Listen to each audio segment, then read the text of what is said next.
ओंकार news में स्वागत है। इस कार्यक्रम में हम आज चर्चा करेंगे कॉलेजियम प्रणाली पर। लंबे समय से खींचातानी हो रही इस न्यायिक प्रणाली में हम चर्चा करेंगे कि न्याय व्यवस्था में देरी क्यों। मैं एक थोड़ी सी आपको इधर ले चलता हूं। 15 मई को एक कॉन्स्टिट्यूशन हॉल में श्री गोविंदाचार्य जी ने एक सभा की। उस सभा का मेन न्यायिक सुधार जनसभा नाम दिया गया। न्यायिक सुधार, आप समझ सकते हैं कितनी बड़ी बात है। शीघ्र, सुलभ और सस्ता न्याय कैसे मिले लोगों को, इस पर बड़े बड़े विद्वान चर्चा किया, जिसमें न्यायमूर्ति श्री शंभुनाथ श्रीवास्तव जी ने अपनी बात बताई। इलाहाबाद हाईकोर्ट के रिटायर्ड जज थे। श्री भगवान रैयानी जी ने 100 से ज्यादा PIL फाइल किया है, अपनी बात रखी, जिन्होंने ये भी कहा कि जंतर मंतर पर हम अब अस्थायी रूप से धरना देने जा रहे हैं जब तक इसकी प्रक्रिया में सुधार न हो जाए।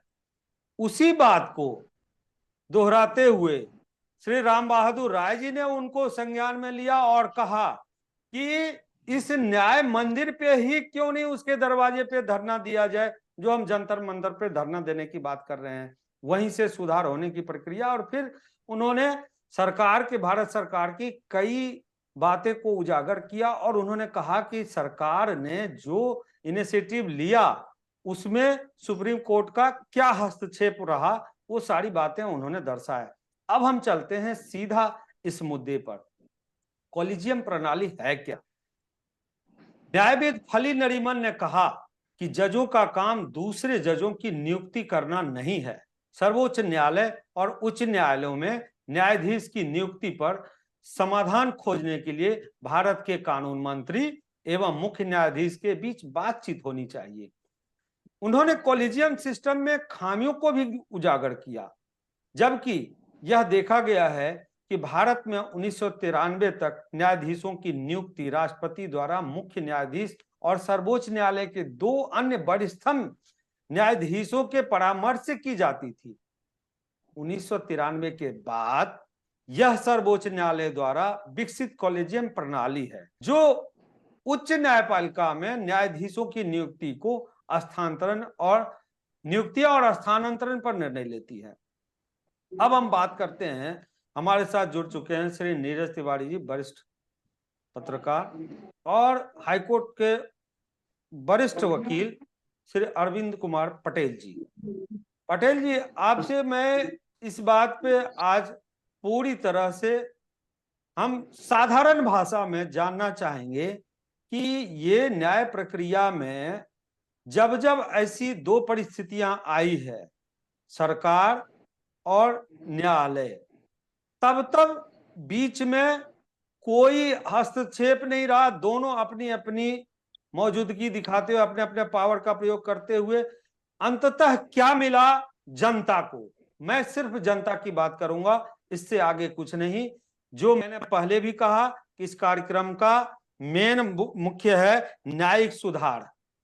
इसमें आप क्या कहना चाहेंगे अरविंद बाबू? देखिए राजेश जी, मैं सबसे पहले तो ये कहना चाहूंगा कि आपको इस मुद्दे के लिए सबसे पहले आपको कॉन्स्टिट्यूशन जाना पड़ेगा, कॉन्स्टिट्यूशन को देखना पड़ेगा। जब हमारे भारत कॉन्स्टिट्यूशन बना, उसमें आर्टिकल 124 जो प्रोवाइड किया establishment and constitution of the supreme court, सबसे पहले आपको ये देखना पड़ेगा, जिसमें न्याय व्यवस्था एक अलग स्तंभ बना और एक डेमोक्रेटिक इलेक्टेड मेंबर्स का एक अलग सिस्टम बना, जो दोनों को मिलकर भारत में विकास के लिए, व्यवस्था के लिए स्थापित की गई। और ये व्यवस्था समन्वय के साथ होनी चाहिए, ताकि देश की विकास चाहिए, जो हमारे भारत के लोग हैं उनको न्याय व्यवस्था चाहिए, तो दूसरी तरफ विकास चाहिए, तो दोनों की समन्वय बहुत जरूरी है। आज आपने देखा सरकार 2014 में 15 में ना जो एस्टेब्लिशमेंट हुई आपकी, जो न्याय ये नेशनल जुडिशियल अपॉइंटमेंट कमीशन, ये व्यवस्था लाई गई सरकार की तरफ से, जिसे सुप्रीम कोर्ट ने, कंस्टिट्यूशन बेंच ने सौ मोटो एक्शन लेकर के 4 और 1 की जज के अहमियत से उसे खारिज कर दिया गया। जबकि दोनों व्यवस्था को एक समन्वय के हिसाब से अगर चला जाए, तभी न्याय पब्लिक को मिल पाएगी। सर मैं ये एक कारण चीज जानना चाहूंगा कि जैसा कि लोगों ने कहा है कि संविधान में कॉलेजियम प्रणाली का कोई चर्चा नहीं है, और इन्होंने यहाँ पे जी यहाँ पे इसकी जरूरत क्यों पड़ी, मुझे एक बात ये बताइए। देखिए, ये बिल्कुल सही बात है कि हमारे जो कॉन्स्टिट्यूशन है, जो आर्टिकल 124 जब कॉन्स्टिट्यूशन में लाया गया था, establishment of the supreme court, तो उस समय ऐसी कोई व्यवस्था थी ही नहीं। और कॉलेजियम ये डेवलपमेंट सारे इन बिटवीन है। ये सर पहले उसका का है, कुछ भी डेट भी है 1981 में, 1993 और 1998 में इसको लाया गया। सामूहिक रूप 3 न्यायाधीशों के मामले में लाया गया। अब 6 हो गए हैं। देखिए एट प्रेजेंट वो 6 जो ना। देखिए हमारा देश कॉन्स्टिट्यूशन से चलता है, और भारत के कॉन्स्टिट्यूशन जो बाबा अंबेडकर साहब ने बनाया है, उसमें कहीं प्रावधान कॉलेजियम का नहीं है। उसी को देखते हुए सरकार ने नेशनल जुडिशियल अपॉइंटमेंट कमीशन लाया, जिसे सुप्रीम कोर्ट ने 4-1 से खारिज कर दिया गया। अब सवाल रही है कि जजेज की अपॉइंटमेंट और पब्लिक को उससे मिलने वाली सहूलियत की बात है। जी अब मैं नीरज जी से जानना चाहता हूं, अरविंद बाबू, नीरज जी बार बार कर रहे हैं कि 5 है। नहीं नीरज जी, मैं अभी की व्यवस्था बताता हूँ, 6 है। 5 है, 6 है। जी मैं इसी बात को ध्यान में रखते हुए बता रहा हूँ कि अभी 5 के बजाय 6 है, क्योंकि 4 वरिष्ठतम न्यायाधीशों में से कोई एक अगला सीजेआई नहीं बन पाएंगे, नहीं बन पाएगा, और अगले सीजेआई नहीं बन पाएंगे, इसलिए एक जज की। जी बताइए अरविंद बाबू, आप ज्यादा बताएंगे इस विषय में। और सुप्रीम कोर्ट की जजमेंट की बात कर रहा हूं, जिसमें सुप्रीम कोर्ट ने नेशनल जुडिशियल अपॉइंटमेंट कमीशन जो बनाई गई थी, उसको जो खारिज किया गया नोटिफिकेशन को, वो 5 जजेस का बेंच थी, जिसमें 4 ने अगेंस्ट में दिया, 1 ने सहमति दिया। जी उसकी बात कर रहा हूं। और बाकी जो कॉलेजियम का इनकी जो इंटरनल सिस्टम बना, जिसमें 5 जजेज होना मस्ट है, इसमें chief justice along with 4 other जजेज। लेकिन आज तो 6 है सर। हाँ, इसका कारण इन लोगों ने बनाया कि उसमें से एक जज जो मतलब होंगे, जो next chief justice of India बनने वाले होंगे, वो मेंबर होना मस्ट है जी। यानी पहले ही सिफारिश हो गई, पहले से सिफारिश हो गई कि आप सुप्रीम कोर्ट के, हाँ, एक चीफ जस्टिस उसमें रहेंगे, जो वुड बी होंगे, would be chief justice should be A member in this collegium system. Sir इसमें थोड़ा देखिए बड़ा झोल है। और आपको मैं बताऊं, जो इन्होंने न्यायमूर्ति शंभुनाथ श्रीवास्तव जी ने, जो रिटायर्ड जज बता रहे थे, अपनी व्यथा बता रहे थे, बड़े दुखी थे बेचारे कि 23 साल में उनको अपना एक घर का निर्णय नहीं मिल पाया, और सामान्य लोगों का तो क्या हस्ती। आज मैं बताता हूँ एक छोटी सी, आप तो इतने सीनियर हैं, 30 साल आपका एक्सपीरियंस हो गया अरविंद बाबू पटेल साहब, आप जानते हैं कि एक छोटी सी न्याय प्रक्रिया में सालों साल, 5 साल 10 साल 20 साल लग जाते हैं। इसको सुधार, देखिए जनता को ये नहीं परवाह है कि कौन जज आ रहा है, कौन जज अपॉइंट कर रहा है, कौन किससे हो रहा है। जनता को मेन है कि जल्दी न्याय मिले, सुलभ न्याय मिले। वो अगर 30 साल चला जाएगा, 30 साल तक वो बिल भरता रहेगा, एडवोकेट का, प्रिंटिंग का, मशीनरी का, सबका सिस्टम बना हुआ है, टूल बना हुआ है। वो इस चीज को कैसे सुलभ किया जाए, हम लोगों को इस बात पे चर्चा करना है। देखिए हमारी व्यवस्था में जो, देखिए भारत की कॉन्स्टिट्यूशन जब इन्हें स्वतंत्रता जब मिली, तो जो व्यवस्था बनाई गई, एक न्याय प्रणाली, दूसरी आपका डेमोक्रेटिक इलेक्टेड मेंबर्स, इन दोनों की जो व्यवस्था है, इन दोनों की सामंजस्य जब तक नहीं बनेगी, जब तक टकराव रहेगी, आपको कोई भी काम संभव नहीं है। और ये टकराव लगातार ऑफ रिकॉर्ड हो या ऑन रिकॉर्ड हो, दोनों हालात में चल रही है लगातार, नीरज जी, जिसका उदाहरण आपने 2 दिन यहाँ पहले पे अरविंद जी अरविंद जी, अभी अगर मैं देखूं तो यहाँ पे अभी सुप्रीम कोर्ट में जो जजों का सेक्शन 31 पदों के मुकाबले 6 पद खाली हैं। लोअर कोर्ट्स में मौजूदा मंजूर पद 24,214, जबकि 24 हाई कोर्ट के लिए संख्या है 1,056। लोअर कोर्ट्स में 4600 पोस्ट खाली है, जो कुल मंजूर पदों का 23% है। पेंडिंग केस पड़े हैं बहुत ज्यादा। अगर जज ही नहीं आएंगे, केस नहीं सॉल्व होंगे, तो तारीख पर तारीख मिलती रहेंगी। देखिए, पेंडेंसी का तो देखिए, एक तो मैं इस मामले में एक बात कहूंगा कि थोड़ी सी हमारा इंडियन मेंटेलिटी, जो लिटिगेशन फाइटिंग का भी बहुत बड़ा एक रीजन है कि मेंटेलिटी बहुत जबरदस्त है पब्लिकों की। लिटिगेशन फाइटिंग में एक छोटी सी मुद्दा को लेकर के कोर्ट में ही आना होता है, एक बहुत बड़ा एक कारण है। दूसरी अरविंद कारण बाबू, यह है, उसका कारण बहुत बड़ा है प्रशासन जो आज है एक कॉलेजियम के, या कॉलेजियम नहीं कहिए उसको, एक कोर्ट के पैरेलल प्रशासन चलती है। डीएम, एसपी, एसडीएम, थाना, उस पर चलता है पॉलिटिकल लोगों का प्रेशर। इस प्रेशर को झेलते हुए आज देखिए आपके कोर्ट में कौन सा केस, दीवानी कोर्ट, जो जितना भी लैंड और माफिया वाला केस है, आप बताइए कितना दिन चलता है। और वही चीज वो पॉलिटिकल प्रेशर में 1 मिनट में निपटा लेते हैं। तो लोग सोचता है कि चलो भाई, जहां से निपट रहा है केस वहां निपटा लो, कोर्ट जाएंगे तो हमको 40 साल लग जाएगा। यही मेन करप्शन का कारण बनता है। देखिए, ये मैं आपको पहले ही बोला था कि देखिए, एग्जीक्यूटिव और जुडिशियल में दोनों में समन्वय होना बहुत जरूरी है अगर किसी व्यवस्था को स्मूथली चलाना हो। तो ये सामंजस्य जब तक नहीं रहेगी, कहीं पे भी, स्टेट लेवल पे देखिए, सेंट्रल लेवल पे आप देखिए, तब तक ये समस्या बनी रहेगी। और ये समस्या हल करने के लिए एग्जीक्यूटिव और जो न्यायिक व्यवस्था है, जुडिशरी सिस्टम है, दोनों को समन्वय बना करके चलना पड़ेगा। अगर टकराव रही तो उसकी खामियाजा आम पब्लिक को ही भुगतना पड़ेगा। नीरज जी, आप अपनी बात बताएं कि जितने साल से, लंबे समय से आप पत्रकारिता में रहे हैं और कई केसेस क्रिमिनल से लेकर बहुत सारी केसेस को आपने हैंडल किया है, आप बताइए कि इस प्रक्रिया में क्या लोग अभी बता रहे थे 15 तारीख को जो हुई कंस्टिट्यूशन क्लब में, उसमें लोग सीधा बोल रहे हैं धरना पे जा रहा हूं मैं, जंतर मंतर पे। क्या वो सॉल्यूशन है कि धरना पर जाएं?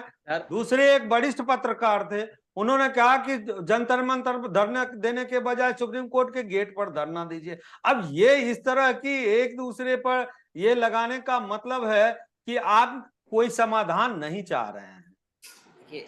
आरोप प्रत्यारोप एक दूसरे पे लगाते रहेंगे और काम चलते रहेंगे। केसेस जो हैं, अगर हम जैसे अभी तुम बता रहे थे कि ना कि एसडीएम लेवल पे, एसपी लेवल पे, अगर कई सारी समस्याओं का निदान वहीं पे हो जाए ना, तो मैं समझता हूं कि लोग कोर्ट तक नहीं पहुंचेंगे। लेकिन क्या होता है कि भ्रष्टाचार जो है ना, करप्शन इस हद तक है कि सब व्यक्ति जितने भी हैं उसके चक्कर में बेचारे केस लेके पहुंचते हैं थाने तक।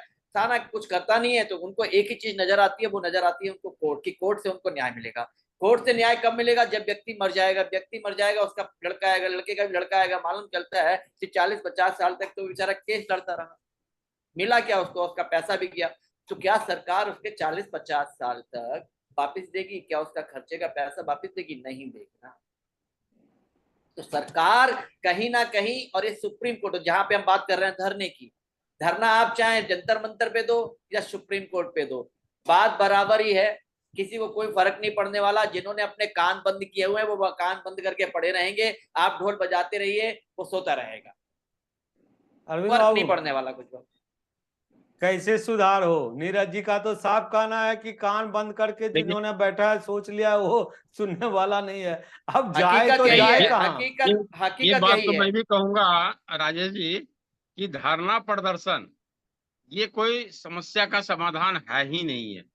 धरना प्रदर्शन कब होती है? धरना प्रदर्शन उस हालत में होनी चाहिए जिस हालत का कोई रेमेडी ना हो। यहाँ रेमेडी नहीं है, ऐसा कुछ नहीं है। सिर्फ एक व्यवस्था को समन्वय बनाने की जरूरत है। जहां जहां भी समन्वय बनेगी, एग्जीक्यूटिव और जुडिशरी में काम बिल्कुल स्मूथली निकलेगी और जनता तक न्याय भी पहुंचेगी। सर नीरज जी, मैं एक सवाल मुझे आपसे मुझे करता हूँ। मुझे नीरज मुझे जी, मुझे नहीं, मैं एक मैं मिनट, एक मैं यहाँ सवाल पे एक आपसे चीज। करता हूँ हाँ कि हाँ 2 दिन में अध्यादेश आया और जजमेंट के खिलाफ बदल गया मामला। और बताता हूं दूसरी बात, वही चीज सरकार इस तरफ से पलड़ा बदले या उस तरफ से, आखिर ये कैसे चलेगा सिस्टम को? कोई तो सरकार में ऐसा हो, कानून मंत्री बदल देने से क्या सिस्टम बदल जाएगा या सिस्टम स्थिर हो जाएगा, या अध्यादेश लाने से सिस्टम बदल जाएगा? आखिर अध्यादेश लाने की जरूरत तब पड़ी ना जब उधर से जजमेंट का कुछ दूसरा रूप आया। देखिए, अध्यादेश लाओ या कानून मंत्री को बदलो, दूसरा कानून मंत्री लेके आओ। जब आप किसी पोस्ट पे बैठते हैं ना, तो कभी ना कभी आपको बोलना पड़ता है, और वो जो जो बोलते हैं वो अच्छा होगा या बुरा, उस वक्त बोलते हैं तब पता नहीं चलता, उसका रिएक्शन जो बड़े लेवल पे होता है तब पता चलता है। तो यहाँ पे कोई फर्क नहीं पड़ता। हम अपने लिए अध्यादेश लाते हैं अपने आप को बचाने के लिए, चाहे सरकार किसी की भी हो, चाहे आज की सरकार हो या पुरानी सरकार हो, सब लोग अपने आप को बचाते हैं कि हम अध्यादेश लाते हैं, चलिए इनको एक किनारे करते हैं। वो कहते हैं कि हम बड़े हैं, हम भी कुछ लेके आते हैं, इनको एक किनारे। तो ये जो लड़ाई है, इस लड़ाई में पिसता कौन है? आम आदमी।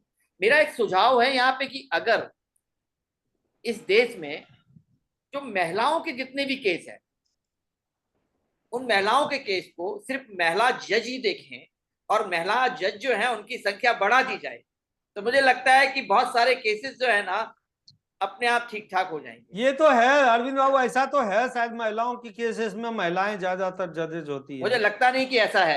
अरविंद बाबू जवाब देंगे इस बारे में। देखिए, मैं इस पे मैं ज्यादा टिप्पणी नहीं करना चाहूंगा, लेकिन एक छोटा सा एग्जाम्पल देना चाहूंगा कि आज आप देख रहे हैं महिलाएं के केस क्या है। तलाक। महिलाएं की जो डाइवोर्स की केसेज है, मेंटेनेंस की केसेज है, हरासमेंट की केसेज है, सबसे ज्यादा संख्या इसी का है। इसी अगर चीज का। दूसरे एंगल से आप देखें, हर एक हर एक समस्या का कहाँ से क्रिएट होती है कि झगड़ा कहाँ से हो रहा है जी? सास से हो रही है। कहाँ से? ननद से हो रही है। तो वो सास ननद भी तो महिलाएं हैं। बिल्कुल इस बिल्कुल। पहलू को देखने के लिए कोई तैयार नहीं है। मैं कुछ टाइम पहले तिहाड़ जेल में एक डॉक्यूमेंट्री शूट कर रहा था, वो भी सरकार की ही थी। तो नॉर्मली जो सुप्रिटेंडेंट जो थे वहाँ के, जेलर और भी कुछ कैदी थे, तो मुझे जो वहां पे सुनने को मिला तिहाड़ जेल के अंदर कि यहाँ पे जितने केसेस हैं उसमें 75% केसेस हैरेसमेंट के, रेप के, एंड जो महिलाओं द्वारा जो लगाए गए हैं डाइवोर्स के, बस यही केसेस हैं।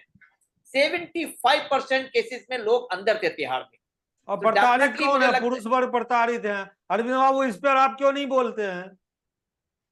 नहीं, मैं जो शब्द अभी उठाया था आपको, हाँ कि जो एलिगेशन वुमेन्स के खिलाफ कर रहे हैं, तो वहां हाँ। पे वुमेन्स के खिलाफ में जो एलिगेशंस जो आ रही है, किसके खिलाफ आ रही है? ननद के खिलाफ, सास के खिलाफ। या वो कौन है? महिलाएं वो हैं। महिलाएं हैं।